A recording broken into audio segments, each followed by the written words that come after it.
سڵاو، من دکتۆرە شایستەم. ئەگەر ئەتەوێت لە پۆلی 12 نمرەیەکی بەرز بەدەست بێنیت، سەرەتا وەک من خولی یادگە بخوێنە و مێشکت چالاکتر بکە. تۆش وەک من بەشدار بە لە پرۆگرامی یادگە و چالاکردنی مێشک بۆ پۆلی 12 لەگەڵ مامۆستا ئاوات.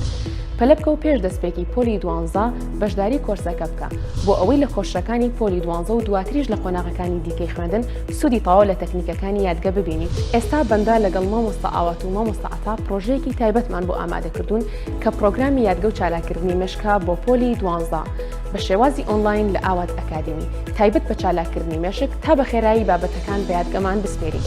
لە ماوەی 10 هەفتەدا ببە بە خاوەنی مێشکێکی چالاک، یادگەیەکی بەهێز، تەرکیزێکی چاکتر. پەلە بکە و خۆ تۆمار بکە. ئاوات ئەکادمی گەورەترین ئەکادمیای ئۆنلاینی کوردی، زۆرترین فێربوون لە کەمترین کاتدا.